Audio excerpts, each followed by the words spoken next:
자, 품사부터 우리가 쭉 정리할 건데요. 이 문법 같은 경우는, 제가 이제 승훈 선생님이랑 얘기를 해서 건의를 했어요. 하루하루 이렇게 뭐 요일마다 달라가면서 수업을 하는 게 아니라 저랑 일단 한 최소 1주는 쭉, 다음 주까지도 저랑 쭉 배우면서 품사에 대한 기초적인 복습도 많이 할 거고 이해도 좀 높여봅시다. 알겠죠? 품사는 언제 배웠을까? 여러분들 교과 과정에서, 교과서에서 기억나? 중2 때 배웠어? 중2 때 배운 학교도 있을 거고 보통 중1 때 나올 거예요. 이게. 형태소도 이제 중1 때, 중2 때 이렇게 나올 거고 문장 성분이 중3 때 나오는 거고요.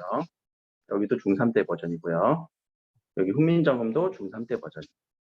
근데 여기서 이제 배운 학교 있고 안 배운 학교도 있을 거고 특히 훈민정음은 거의 요새 대부분 안 배우더라고. 근데 이게 중세국어라고 하는 부분이 고1 때 바로 나오거든.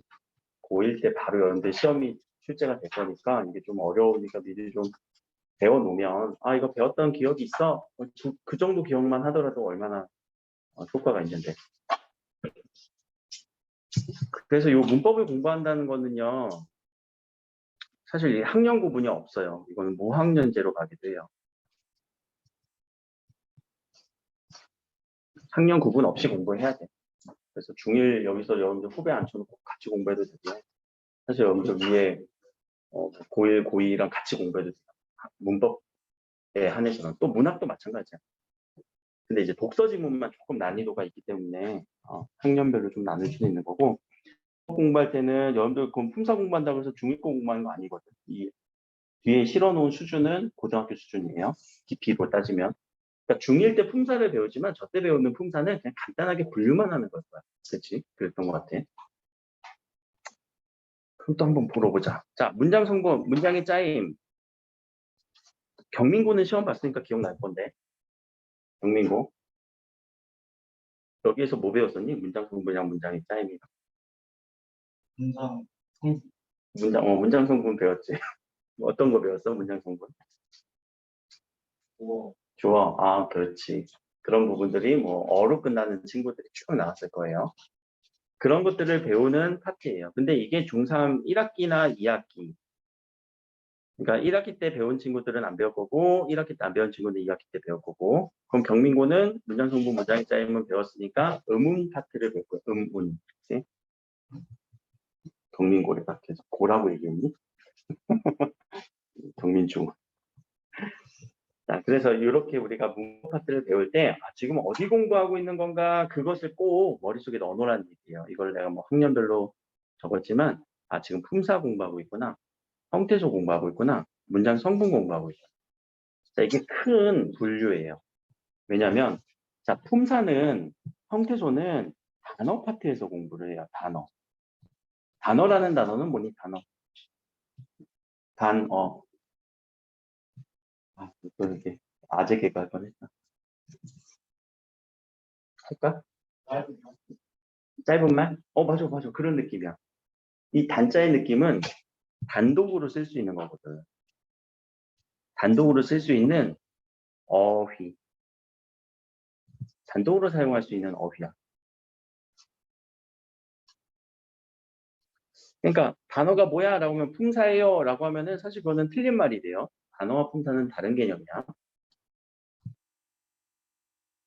그래서 각각의 이 글자들에 대해서 품사는 무슨 의미가 있고 단어는 무슨 의미가 있고 형태소는 무슨 의미가 있고 문장 성분은 무슨 의미가 있는지 우리는 개념어부터 좀 익힐 거예요. 개념어. 그래서 개념어 공부부터 쭉 하고 그 다음에 이 개념어 공부한다는 거는 문법 공부할 때 이 개념어가 무슨 의미인지 정의할 수 있어야 돼요. 그리고 각각의 개념어의 특징 정리하시면 돼요. 혹은 기능 공부하시면 돼요. 근데 이 부분이 어려워요, 좀. 근데 우리는 공부하다 보면은 정의도 잘 안 돼요. 단어 뭐야? 뭐라고 물어보면, 그거 단어 뭐요? 이렇게 얘기를 한단 말이에요. 근데 단어는 여러분들의 말로 표현할 수 있어요. 단어를 우리가 이제 교재라던가 어떤 사전에서 찾아보면 단독으로 쓸 수 있는 어휘라고 이렇게 설명 안 해요. 뭐라고 설명할까? 이거는 내 어휘거든. 내가 정의한 어휘거든요. 찾아볼까? 단어. 영어 단어. 야, 이렇게 길게 얘기한단 말이야, 단어를. 이거 외울 수 있어? 외울래? 아, 근데 이 의미를 요약은 할 수 있어야 돼. 분리하여 자립적으로 쓸 수 있는 말이나 이에 준하는 말.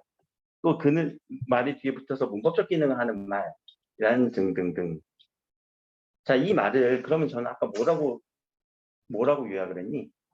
단독으로 쓸 수 있는 어휘. 맞아? 분리하여 자립적으로 쓸 수 있는까지 그냥 단독으로. 이에 준하는 말 그런 식으로. 그래서 이 문법 공부를 할 때는요, 이 정의를 여러분들이 책에 있는 대로 그대로 외우는 게 아니라, 그렇게 정의된 걸 보고 이 글자에 맞춰서 단어라는 이 단어에 맞춰서 한번 생각을 해보는 거야.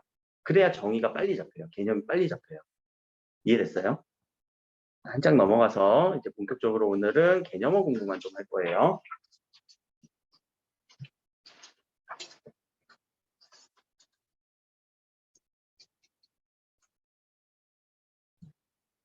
그러면 첫 번째 품사라고 하는 이 개념어는 뭘까? 품사. 품사는 단어요. 안 돼. 그렇게 설명하면 안 돼. 뭐라고? 단어를 어떻게 했다고? 맞아. 기준에 따라 나눈 거야. 단어를 기준에 따라 나누는 거예요. 근데 밑에서 품사의 개념이라고 해서 내가 얘기했던 요 말 그대로 썼니? 그러진 않지만 비슷한 느낌 있지? 단어를 기준에 따라 공통된 성질을 가진 것들을 묶어서 이게 기준에 따라겠지. 기준에 따라 나눔, 분류해 놓았음. 여러분들이 공부를 할 때 항상 이런 개념 잡을 때는요, 자신의 말로 번역을 해서 이해하도록 노력을 해봐요. 처음 배우는 개념 혹은 개념이 확실히 안 잡혔을 때는. 그럼 자, 단어는 단어예요. 그냥 한 단어씩 이렇게 써도 모방. 그럼 뭐를 단어라고 할까? 예시를 한번 들어볼까? 단어는 뭘 단어라고 할까? 비가 내리네, 비. 단어지. 또 비가 내리네 할 때도 얘도 단어고요. 우리 조사는 좀 특수한 케이스로 단어로 인정을 해주고 있어요. 내리네 할 때는 얘는 한 단어니? 한 단어 치고는 좀 긴 느낌인데 그래도 한 단어죠. 내리까지만 쓰면은 단어니 아니지? 그렇죠? 그래서 이렇게 한 덩어리로 우리가 잘라줄 수 있어요. 그렇게 하다 보니까 얘는 명사라는 이름을 붙여줬고 얘는 동사라는 이름을 붙여줬죠.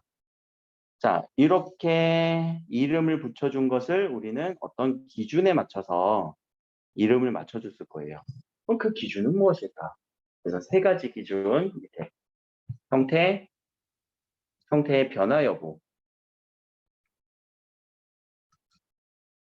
기능, 어떤 역할을 하는지,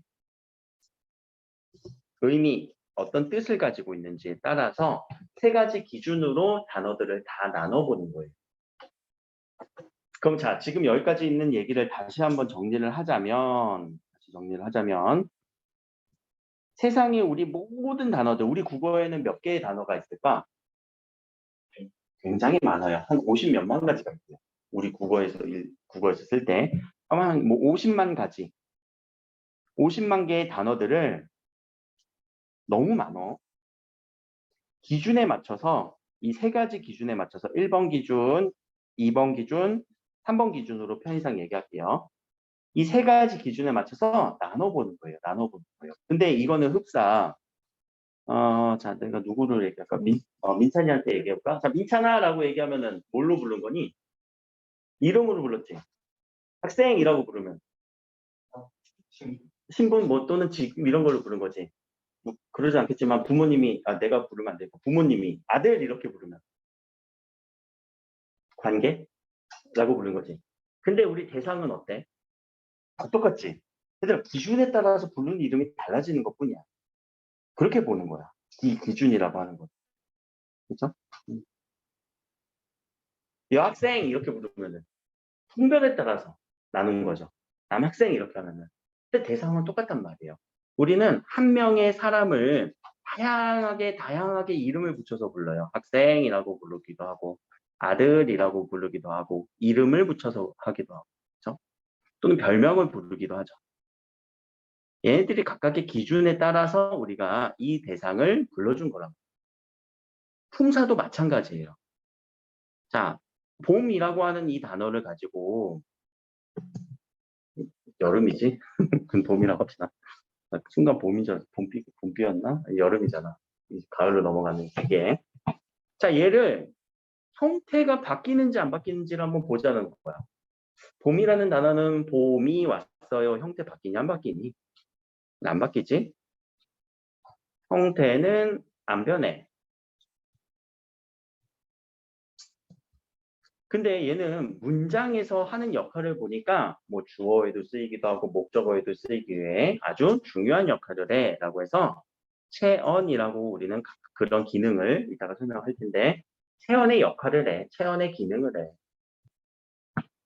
의미는 자 얘는 그 계절 중에서 따뜻한 그 겨울 지나고의 그 계절의 이름을 나타내주고 있어요. 라고 하는 이 의미 기준으로 했을 때는 명사라고 얘기를 하게 되죠. 그러니까 하나의 단어를 각각의 기준에 맞춰서 이렇게 우리가 이름을 불러줄 수 있다는 거야. 오다도 한번 해볼까? 봄이 오다. 그럼 이 오다라는 단어는 형태는 변해 안 변해? 변해. 이거는 형태는 변함. 오다라는 거는 용언이라고 하는 기능을 갖고 있어요. 그리고 얘는 오다라는 동사의 역할. 의미가 있죠. 오다라는 의미가 있죠. 동사의 의미가 있죠. 움직이는 의미, 뭔가 동작의 의미. 그래서 한 글자에 대해서, 한 단어에 대해서 어떻게 우리가 기준을 잡아서 불러줄 것이냐라고 하는 것이 이 품사예요. 그러니까 단어와 품사는 정확하게 일치하니? 아니지. 단어의 개념은 수많은 단어들, 50만 가지의 수많은 단어들, 각각의 단독으로 쓸 수 있는 어휘들을 우리는 기준에 맞춰서 잘라보는 거예요. 그래서 이 기준에 맞춰서 잘라본다라는 얘기를 제가 저는 이제 케이크 자르듯이 한번 잘라볼 건데 이 50만 가지의 단어들을 제가 이 안에 다 넣었어요. 여기 50만 개가 있어. 그러면은 첫 번째 기준으로 한번 쭉 자를 거예요. 첫 번째 기준으로 잘라보니까 한쪽은 변화해. 형태가 변화해. 한쪽은 형태가 변화하지 않아요. 그렇게 해서 이름을 붙였어요. 가변어와 불변어.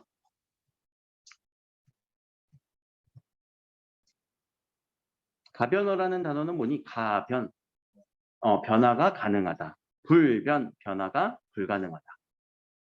보통 이제 여러분들 한자 공부 얼마나 돼 있는지 모르겠지만 뒤에 있는 단어와 뒤에 있는 글자, 앞에 있는 글자 할 때 여기가 서술어 역할을 한다, 보통. 가능하다, 불가능하다 이런 식으로. 한자의 구조가 그래요. 한자의 구조가.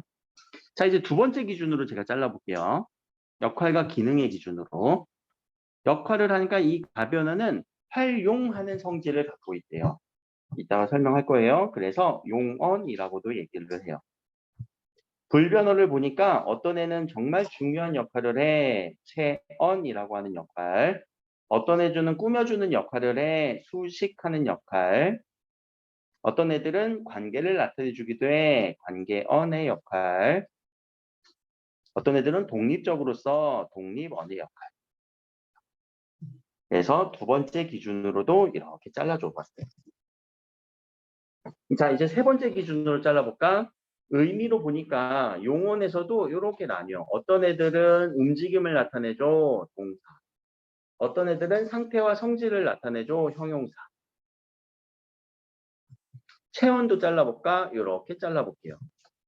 이름을 나타내줘. 명사. 이름을 대신해서 부를 수 있어. 대명사. 수와 관련되어 있어 소사. 수식원도 이렇게 잘라볼게요. 명사를 체언을 수식해줘 관형사. 다른 애들을 수식해줘 도사. 관계어는요, 관계를 나타내주는 도움을 주는 보조의 역할을 해 조사. 독립원에는 감탄하는 이름을 나타내 의미가 있어 감탄사. 이렇게 잘라주는 거예요. 파이 자르듯이 자를 수 있어요. 케이크 자르듯이. 그렇게 해서 우리 국어는요, 보통 구품사 체계야 라고 얘기를 해요. 이때 구품사는요,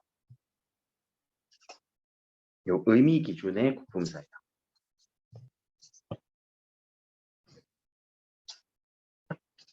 자, 보면은 무슨 on이라고 하는 기능으로 할 때 무슨 on이라고 하는 이게 기준이 돼요. 의미로 얘기할 때는 무슨 사라고 하는 얘가 기준이 돼요. 자, 사라고 썼을 때는 의미 기준이구나. on이라고 했을 때는 기능 기준이구나 라는 거. 그 기준을 잘 잡아주라는 얘기. 이해하셨어요? 자, 그럼 다시 복습하면 기준 몇 가지 있다? 품사를 나눌 때 세 가지가 있다. 자, 요거 잠깐 여기서 끊고 세 가지 말고 다른 기준 없을까? 꼭 세 가지로만 나눠야 될까? 없을까? 그냥 한번 생각을 해봐. 뭐 둘 중에 하나 있다 없다. 다른 기준이 있을까? 있을 거예요. 맞아요. 근데 그런 기준은 어디서 배우냐면 대학교에서 배워요. 대학교에서 이제 국어, 여러분들 뭐 여기서 국어를 전공한 사람이 몇 명이 있을지 모르겠지만 저처럼 이제 또는 승훈 선생님처럼 국어 전공한 사람들은 다른 기준의 품사들도 배워요. 그래서 품사가 되게 많은 경우도 있어. 12품사까지 가는 경우도 있고 혹은 아니야, 야, 그냥 우리 국어는 7품사야 라고 하는 사람들도 있어요. 그거는 누가? 학자들. 근데 우리는 그런 학자들의 이야기를 다 배우는 게 중학교 과정, 고등학교 과정이 아닌 거예요. 거기서 누구의 이론만 배우냐면은 이긴 사람들, 힘이 센 사람들. 잠깐 다른 얘기 하면은 대학에서 여러분들 뭐 배울까? 그렇게 왜 대학 가려고 왜 이렇게 공부를 하는 거예요? 좋은 직장? 고차원적인? 모르겠어. 나도 뭐 이공계까지는 안 가봐서 모르겠는데 이공계는 어떤 기술이라든가 이런 것들이 계속해서 이제 뭐 연구하고 발전하는 거잖아. 근데 저는 이제 인문계에서 혹은 사회과학 쪽에서 공부를 해봤는데 결국 여기서는요 서로의 주장 싸움이에요. 주장 싸움. 주장. 사회과학 같은 경우는 야 1번 주장이 있어. 야 애들한테 저 같은 경우 이제 교육학 전공했어. 이렇게 가르치는 게 제일 좋아. 이렇게 가르쳐야 돼 라는 주장이 있어. 2번 주장이 있어. 아니야 저렇게 가르쳐야 돼. 야, 교육이란 건 저런 거야. 라고 해서 이 둘이 싸워요. 싸운다는 건 치고받고 싸운 게 아니야. 서로 주장과 주장이 부딪혀요. 그럼 누구의 의견을 따라줘야 되냐? 힘센 사람. 1번 주장이 이겼어. 그럼 이 주장이 어디에 실리냐면은 논문에서 논문으로 싸우는 거야. 주장 자체가 논문이에요. 그럼 이게 교과서에 실려요. 그래서 여러분들 교과서가 10년 전에 배웠던 교과서랑 내용 다르다는 건 알고 있니? 그리고 이렇게 수시로 바뀐다는 것도 알고 있니? 개정도 되지. 그러니까 이 주장, 이긴 사람 주장을 담아주기 때문에 과학도 엄청나게 바뀌었더라고. 내가 배웠을 때 과학 기준으로 여러분들 이렇게 보잖아? 못 읽겠어. 용어들도 다 변했어. 아밀라제라고 안 한다면. 네. 뭔 말이야, 그게. 아무튼. 그렇게 바뀌어요. 그렇게 학문을 연구하는 곳이 대학이에요. 어떤 게 더 적합할지, 어떤 게 더 좋을지. 거기에서 이기는 사람이 이제 부와 명예를 갖는 거지. 그렇게 구성되어 있고, 그럼 여러분들 배우는 이 단계에서는 더 그럴듯한 또는 더 우세한 주장에 대해서 지금 현재 이렇게 세 가지로 나눈다. 품사는. 그럼 다시 돌아옵시다. 중학교 버전으로 돌아가야지. 자, 이렇게 세 가지 기준만 있다라고 생각하면 돼. 알겠지?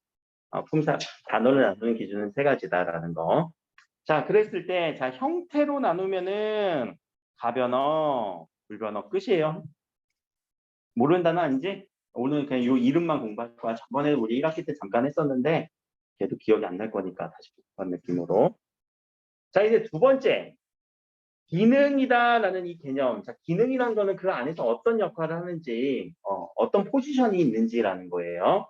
그때 기준은 무슨 땡땡 on이라고 이렇게 얘기를 한다고요. on.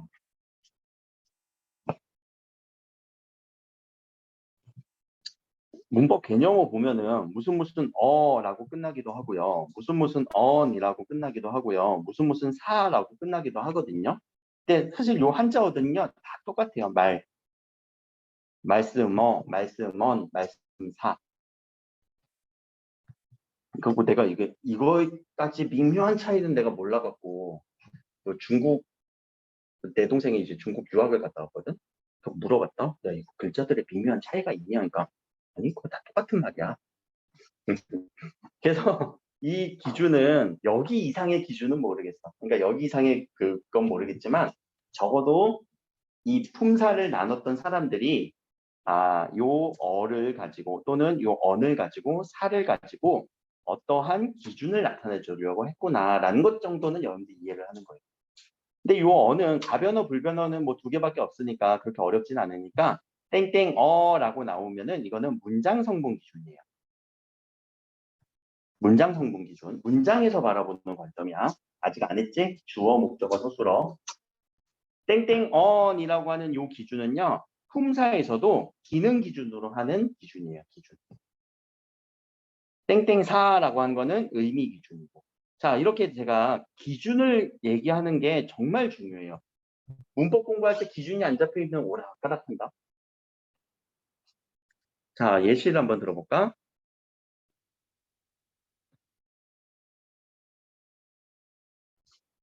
요거 무슨 차이가 있니?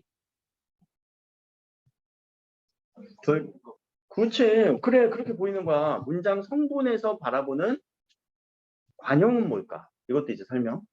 체현 수식해주는 문장 성분. 체현 수식해주는 품사. 그래, 그렇게 보는 거야. 이게 개념어 공부예요. 이런 공부 없이 그냥 문법 공부하면은 계속 기준이 흔들려요.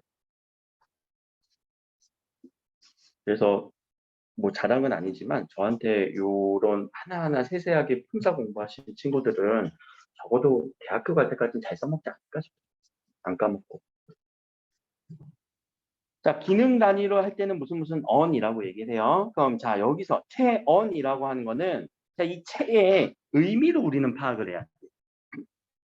자, 그치. 자, 요 부분이 이제 의미, 어떤 의미를 담고 있는 그런 역할을 하는 기준이다.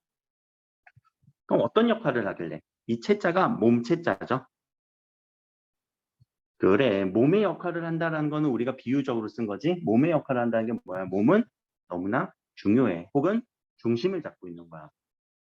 그래서 몸은 중요하다. 어디에서? 문장에서. 그래서 중요한 역할이에요. 주어, 목적어, 보어가 그 문장에서 중요한 역할 맞니? 왜? 맞아. 누가 얘기했지 좀 전에? 민찬이가 얘기했나? 민찬이가 민균이에게 돈을 빌렸다. 자, 여기서 체험만 다 지워볼까? 민찬이가 민균이에게 을 빌렸다. 자, 의미 파악되니? 안 되지? 자, 그래서 중요하다는 얘기예요. 이 체험이 없으면 의미 파악하기 너무 힘들거든. 자, 이해됐죠? 자, 그럼 반대로 조사만 지워볼게요. 민찬이, 민균이 돈을 빌렸다. 그래도 어느 정도 파악이 되지? 을도 지워볼까? 어, 민찬이, 민균이 돈 빌렸다. 그래도 무슨 내용인지 파악이 돼. 누가 누구인지 모르겠지만. 그래요. 그런 것들이 우리가 체언의 역할인 거예요. 그럼 반대로 여기서 나오는 이 조사가 없어지니까 어떤 느낌이 들어? 조사가 없어지니까? 그래, 관계가 파악이 안 되지. 그래서 이 조사의 역할을 우리는 무슨 기능을 해? 관계원이라고 얘기하는 거예요. 관계를 나타내주고.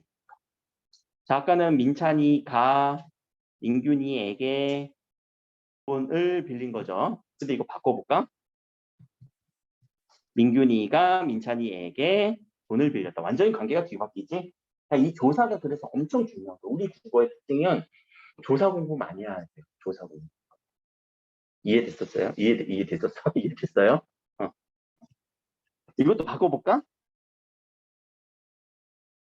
돈이 민균이에게 민찬이를 빌리다. 완전 이상해졌지? 그럼 돈을 막 의인화 시켜버렸죠. 이렇게 되면 의인법이야, 얘들아, 문학에서. 자, 그러니까 관계를 나타내준다라는 이 기능, 이 역할을 하는 건 누구였어요? 아까 얘기했던 조사겠죠. 그래서 관계를 나타내주는 관계를 나타내주는 기능, 조사가 담당하고 있습니다. 자, 그래서 체언과 관계언에 대한 얘기는 설명드립니다. 수식, 언이라는 단어는 수식이라는 단어는 다 알고 있지? 무슨 뜻이야? 수식. 꾸며주는 기능. 끝. 독립은? 독립적으로 쓸 수 있는 기능. 끝. 자, 이제 용언 오늘 또 중요한 거예요. 이 용언의 용자가 맞아. 쓸 용자야. 활용하는 거야. 활용하는 기능이 있어요. 활용 기능이 있어요. 그럼 활용이라는 의미는 뭐니, 얘들아? 활용.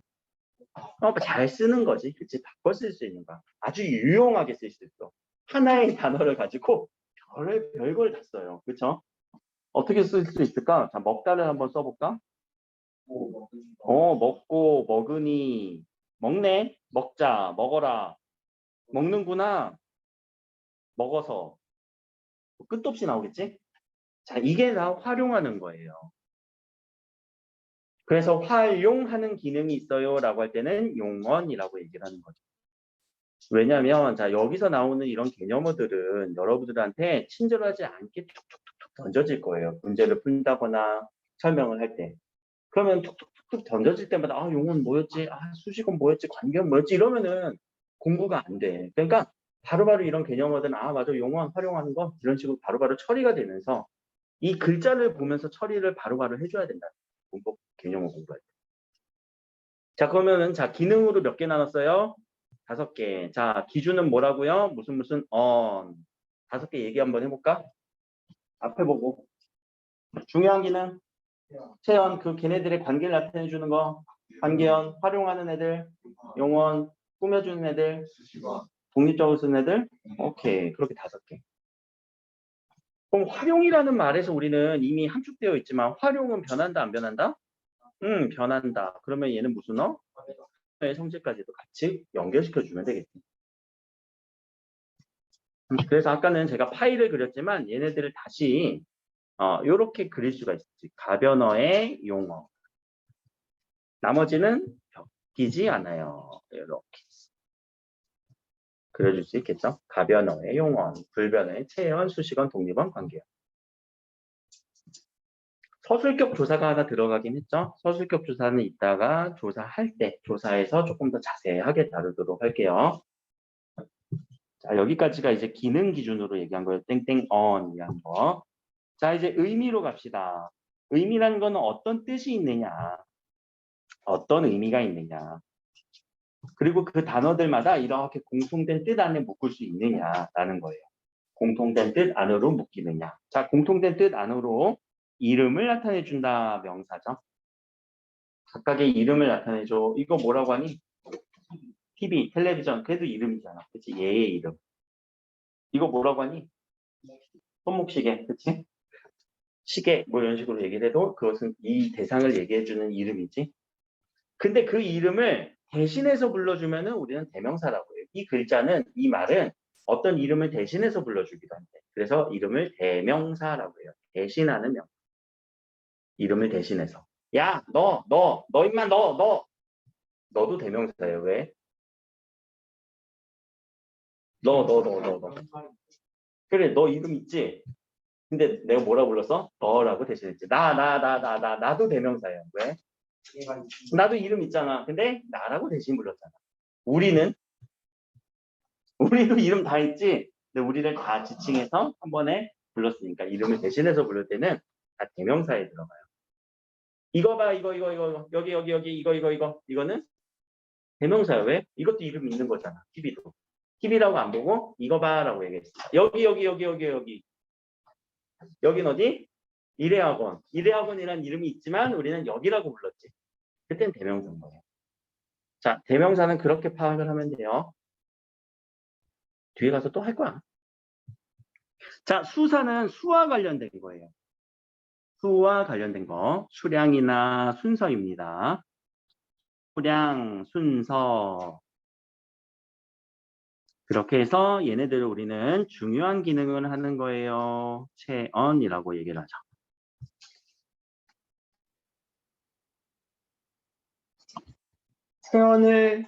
체언의 관계를 나타내 주는 건 누구라고요? 조사, 관계요. 조자가 우리가 보조해 준다, 뭔가 도움을 나타내 줄 때 조라는 단어를 보통 붙이거든.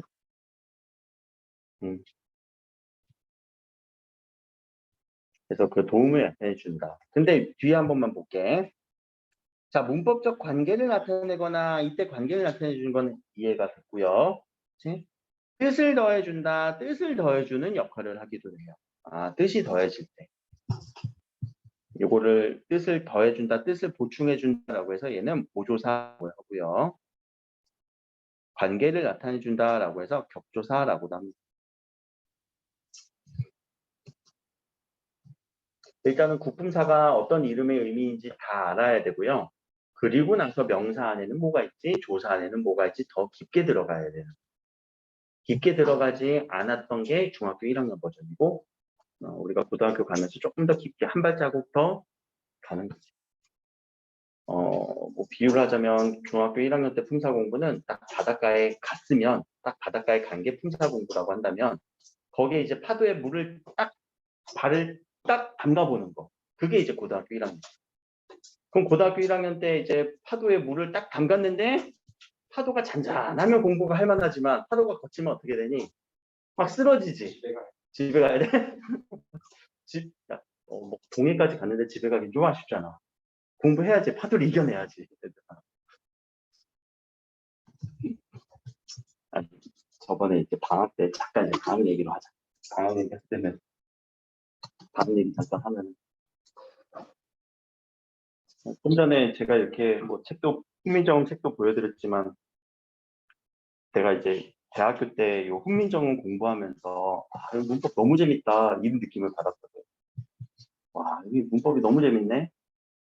그때 재미를 안 느꼈으면 아마 고원 선생님이 안 됐겠지. 자, 돌아와서요. 조사까지는 했고 빨리 처리할 수 있는 것부터 처리해보자. 감탄사라고 할 때 감탄의 의미가 있으면 감탄사가 되겠죠. 감탄사. 근데 얘는 독립적인 기능을 하기 때문에 독립언이라고 얘기를 해요. 자, 이어서 동사와 형용사. 동사 할 때 이 동자가 움직임을 나타내 주는 거지. 움직임. 자, 근데 이 움직임만 우리는 공부하는 게 아니라 여기에 어떤 관계성도 드러나요. 움직임 자체가 관계성까지도 포함해. 그러니까 관계를 나타내 주는 거는 조사지만 동작으로 인해서 관계성이 드러나기도 해. 좋아하다. 누가 누구를 좋아하는 그 관계가 나타나지. 싫어하다. 때리다. 주다. 이게 관계성이 드러나기도 해요.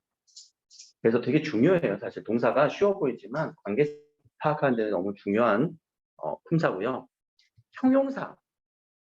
일단 얘네들을 묶으면 우리는 무슨 언? 용언. 오케이. 활용하는 기능.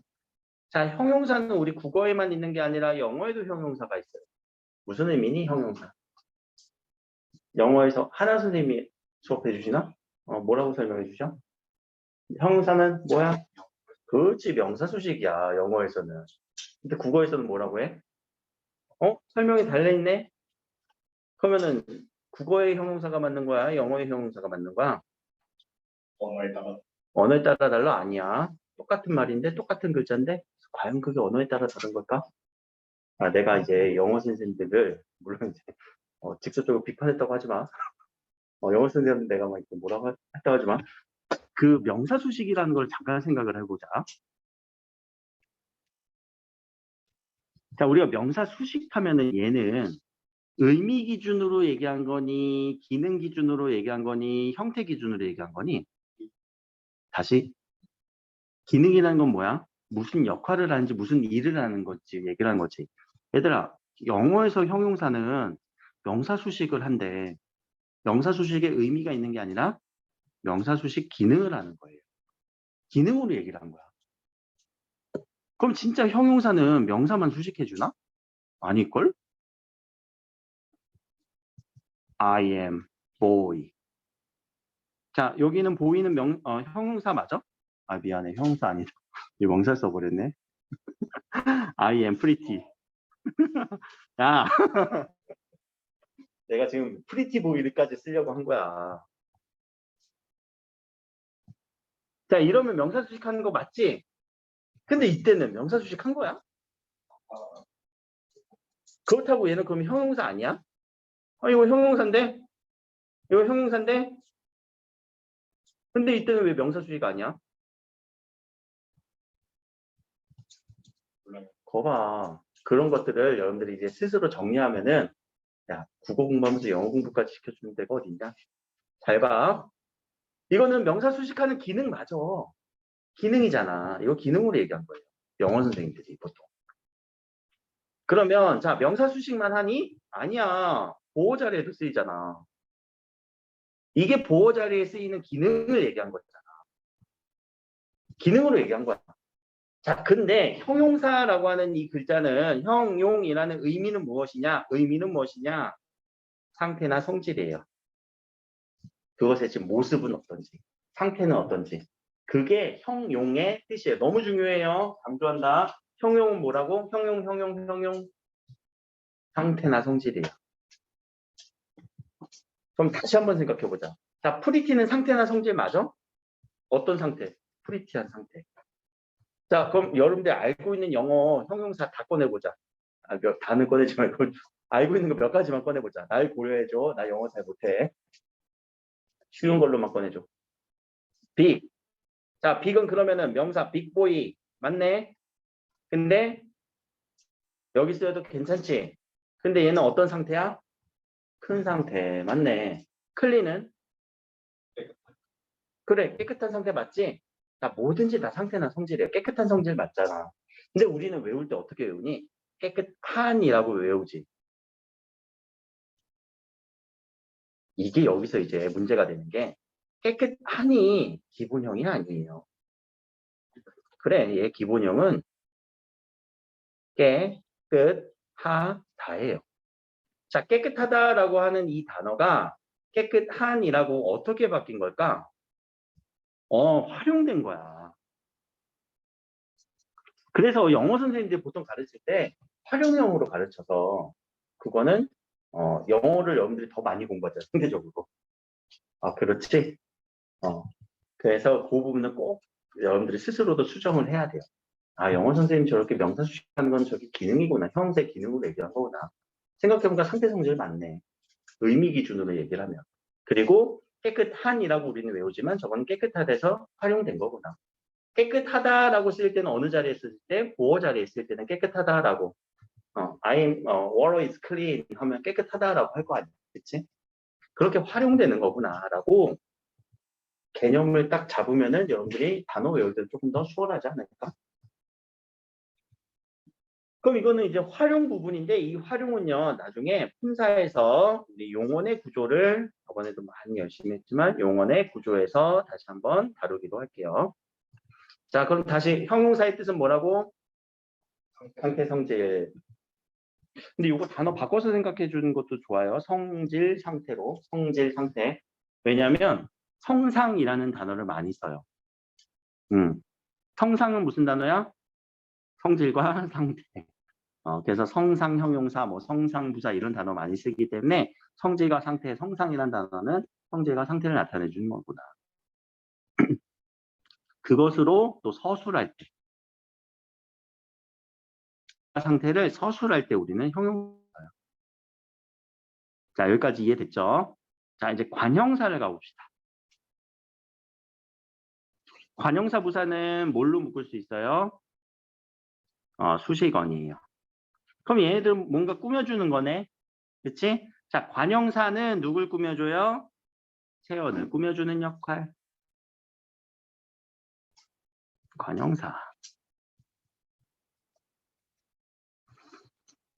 그래서 뒤에 기준은 모르겠지만 무슨 사가 아니라 얘가 안 나오고 그냥 관형이라는 말이 나오는 순간 우리는 바로 치환시켜도 돼.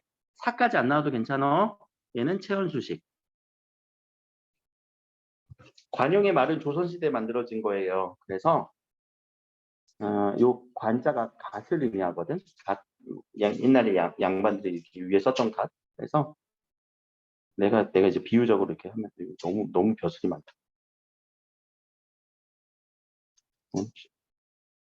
오늘따라 이렇게 안 그려지냐? 자, 이 사람이 양반처럼 보이지? 양반 갓을 썼다고 쳐주십시다. 자, 이거 벗으면 어떻게 될까? 그렇지. 상투, 조선시대니까 그렇게 상투가 그려질 거야. 자, 반대로 이걸 쓰니까 어때 보여? 양반처럼 보이지? 꾸며진 것 같지? 이게 수식이라고. 꾸며진 것 같다고. 양반처럼. 갓을 씌우니까. 얘는 누구?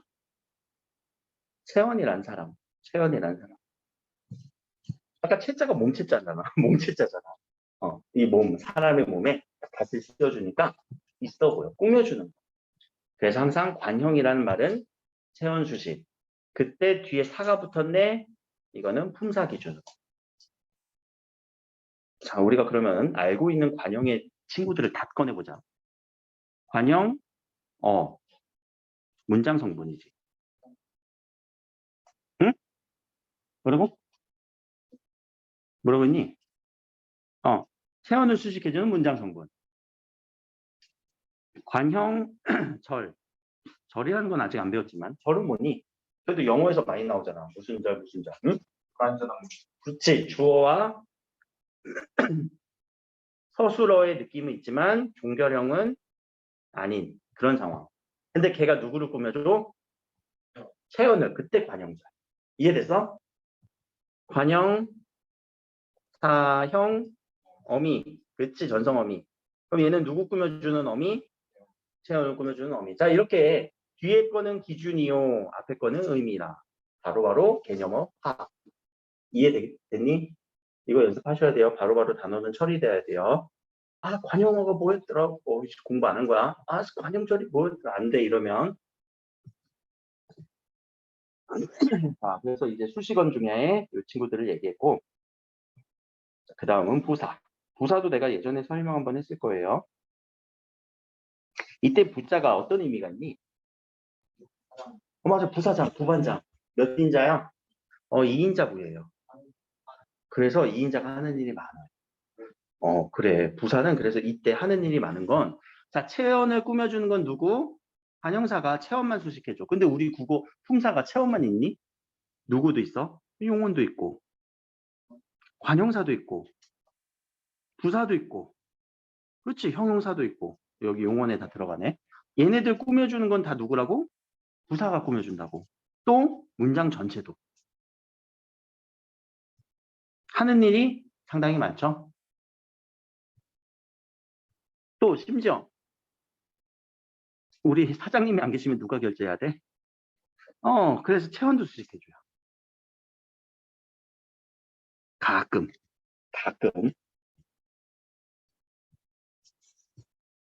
그래서 이 부사라는 단어가 나오면 얘는 일단 하는 일 많구나. 그런 의미예요. 그래서 부사를 우리는 다 외우기보다 부사가 뭔지만 빨리빨리 캐치만 해주면 돼요. 그러니까 관형사에 포함 안 되는데 꾸며주는 느낌이야. 그러면 부사겠지. 그치? 한번 해볼까? 어떻게 예문도 한번 써볼까? 부사에 대한.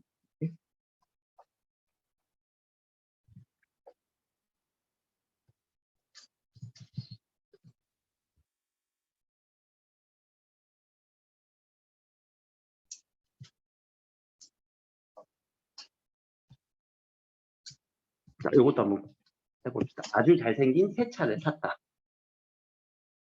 너무 어렵니, 문장이? 자, 문장부터 파악해볼까? 차를 산 거예요. 근데 새는 누구 꾸며주고 있어? 차를 꾸며주고 있죠. 차는 품사는 뭘까? 체원에 들어가겠네, 명사에 들어가겠네. 그럼 얘는 관형사. 관형사인지 아닌지 조금 더 봐야 되는 거는 새가 변하냐 안 변하느냐. 그치? 불변화에 들어가야 돼요. 근데 생긴데 누굴 꾸며주는 거 같니? 아, 잘생기는 얘들아, 미안해. 잘생기는 이렇게 붙여줘야 돼. 근데 얘도 누굴 꾸며주는 거 같아? 새를 꾸며줘, 차를 꾸며줘. 차 꾸며주는 거지. 그럼 얘도 관형의 이름을 붙여줘야 되겠네. 근데 얘는 관형살까? 관형사형 어미가 활용된 거지. 왜? 잘생기다가 활용된 거니까. 그래, 가변어에서 형용사에서 얘가 지금 꾸며주는 기능을 할 수 있어요. 형용사는 나중에 우리 용어는 기능이 너무 많아요. 그래서 용어의 구조에서 조금 있다가 분류만 하고 끝낼 거예요. 아주는 누구 꾸며주고 있어? 그렇지, 얘를 꾸며주고 있지. 그러면 자, 잘생기는 관형의 느낌은 있지만 품사는 뭐였을까? 잘생기다. 용언 중에 하나겠지? 동사 아니면 형용사. 나중에 우리가 잘생긴다는 뭘까? 잘생기다는 동사일까 형용사일까? 형용사일 것 같아. 왜? 상태나 성질이니까. 그치? 근데 이게 웃긴 게 맞아. 이게 잘생기다가 이거는 이렇게 문제를 내지는 않을 거예요. 원래 이게 형용사였거든? 근데 어느 순간부터 2017년부터 동사로 바꿔버렸어. 국립국어원에서. 잘생긴 것도 동작인가 봐. 그러니까 여러분들도 잘생겨질 수 있어. 어? 어? 못생기다? 그것도 한번 찾아볼까? 이거를 내가 다 못 외워요. 품사를 다 못 외워. 그래서 찾아봐야 돼. 얘도 동사네. 얘들 못생긴 것도 동사인가 봐. 자, 그럼 이때 아주는 누굴 꾸며줘요? 그래서 부사겠지. 근데 잘생긴 빼도 아주 새 차를 샀다 말 되니 안 되니? 안 돼? 아주 새 차.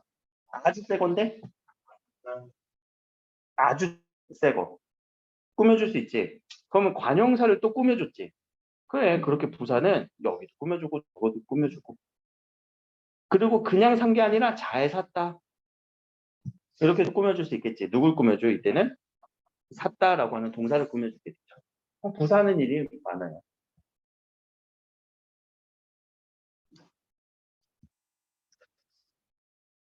자, 그렇게 우리가 요 부사의 쓰임이고, 자, 이어서 요 용언에 대해서 용언의 구조를 좀 설명할 건데, 이 용언이 하는 일이 되게 많아. 그래서 우리 국어에서 조사가 우리 국어의 특징이었고, 특히 이 용언의 활용이 우리 국어의 특징이에요. 이 부분이 너무나 중요해요. 그리고 그 외에 오늘 좀 메인으로 얘기했던 요 관형사와 형용사 같은 경우는 여러분들 개념을 확실하게 잡아주라고. 영어랑 좀 혼돈되지 않게끔. 자, 그래서 용언의 구조는 뒤로 가서 여기 56페이지가 이제 용언의 구조를 다루는 어미의 종류 오른쪽 아래에 있지만 여기 위에다가 그림을 한번 쭉 그릴게요. 빈 공간에다가. 제목은 용언의 구조예요.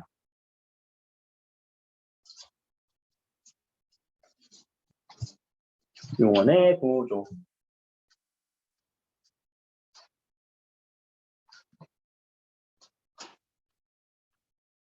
자, 이 용언은요. 용언이 바뀌는 가변어의 성질 때문에 가변어로서 활용하는 그 성질 때문에 바뀌는 부분이 있어요. 모든 게 다 바뀌면은 아예 의미가 달라질 거니까 변하는 부분이 있고 변하지 않는 부분이 있거든요. 그래서 변하지 않는 부분을 어간이라고 해요. 자, 어간의 의미는 뭐라고요? 변하지 않는 부분. 변하는 부분을 어미라고 얘기를 해요. 활용시킬 때 용언에 활용해서 변하고 변하지 않는 부분. 요 간자는 줄기를 나타내죠. 나무의 줄기 생각을 해봐. 나무의 줄기는 변해 안 변해? 나무가 한번 자라면 얘는 변화하지 않겠지? 줄기를 의미하는 줄기 간자예요. 한자로는. 미자는 꼬리예요. 꼬리는 팔랑팔랑 막 움직임이 많지? 그쪽은? 뭐 동물의 꼬리도 막 움직이잖아. 그치? 그래서 그 의미를 비유적으로 쓴 단어예요. 자, 여기에서 이제 어미를 기능적으로 우리는 또 나눌 거예요. 기능적으로, 미안해요. 기능이 아니라 위치로. 위치로 먼저 나누면 끝쪽에 있다고 해서 어말어미고요. 그리고 어말어미 앞에 있다고 해서 선어말어미라고 해요. 이름을 이렇게 붙였어요. 선자가 무슨 의미? 앞에 있다. 어말어미의 앞에 있다.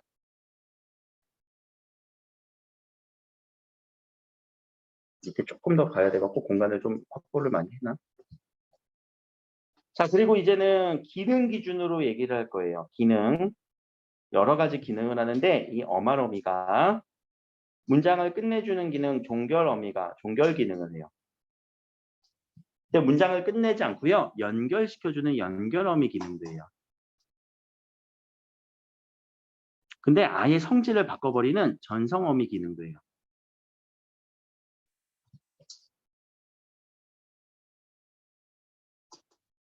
이 기능이 너무나 중요해. 특히 전성어미. 자, 이 성질을 바꾼다, 성분을 바꾼다라는 건데 이때 성자는 문장 성분을 얘기해.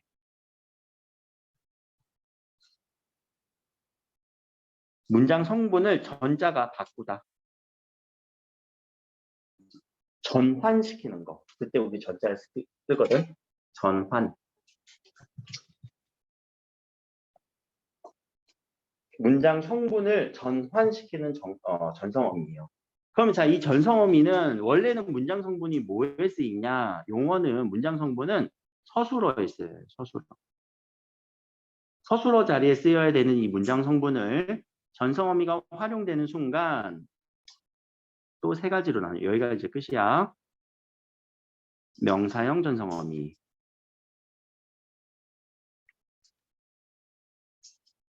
부사형 전성어미,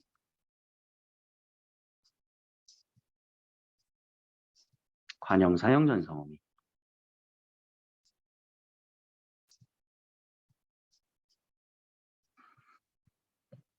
자, 여기 무슨 형이라고 하는 거는요. 형, 동생 좀 봐줘. 이 형과 동생이 아니라 무엇 같은, 처럼. 명사처럼 쓰인다고. 이 전성어미를 쓰면은 명사처럼 쓰여요. 그런 전성어미는 뭐뭐 했음, 뭐뭐 했기. 어말 어미니까 끝에 쓰이는 거야. 부사형 전성어미는 부사처럼 쓰이는데 개, 도로. 관형사형 전성어미는요. 관형사처럼 쓰인 거야. 꾸며준다는 거지. 체언을 꾸며줘. 은, 는, 을, 던. 여기까지.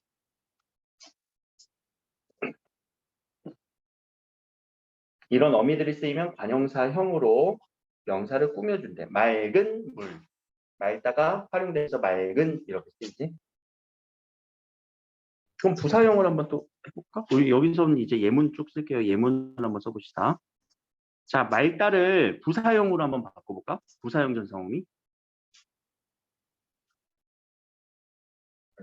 맑게. 자, 누굴 꾸며줘야 돼? 부사형이니까. 용언 꾸며줘야 되겠네. 물이 맑게 흐르다. 이렇게 꾸며줄 수 있지? 자, 관형사형 전성어미 써볼까? 맑은 물.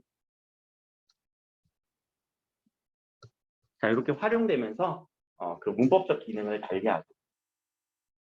명사형 전성어미 하면 써볼까? 명사형 전성어미. 물이 맑음.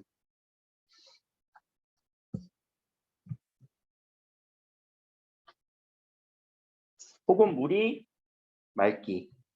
자, 기가 쓰였을 때 봐봐. 물이 맑기가 어떠하다. 이런 식으로 얘기할 수 있지. 물이 맑기가 가장 맑다. 가장 맑다. 뭐 이런 식으로 쓰죠. 이때 기는 자, 기가 쓰이니까 뒤에 누가 쓰였어요? 조사가 붙었지. 얘들아, 조사 누구 뒤에 쓰이니? 명사 체언 뒤에 붙지. 그러니까 얘가 마치 뭐처럼 쓰인 거야? 그래, 명사처럼 쓰인 거야. 그런 느낌인 거예요. 그래서 심지어 이 명사절과 부사형과 관형사형은요, 물이 주어 느낌도 있고요, 맑다, 서술어 느낌도 있죠. 근데 이 서술어의 역할을 완벽하게 종결형은 안 하니까 이때가 절이 되는 거예요. 이건 나중에 설명할게요. 그래서 명사절이라고도 얘기를 합니다. 자, 이 구조는 꼭 외워야 돼.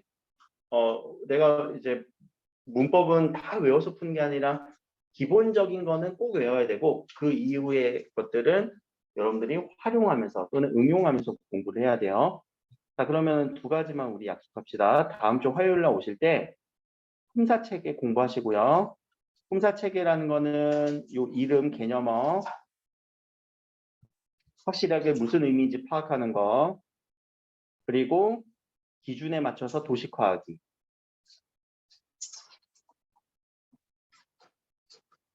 그릴 줄 알아야 돼요. 체계를 기준에 맞춰서. 그리고 용언의 구조까지. 요거까지 꼭 복습해 오셔야 돼요. 테스트 바로 하고 다음 주에 수업할 건데 테스트만 할 정도만 되면 뭐 체계는 파악된 거고 용언의 구조도 아는 거니까. 그렇게 해서 우리 다음 시간에 수업하도록 하겠습니다. 여기까지.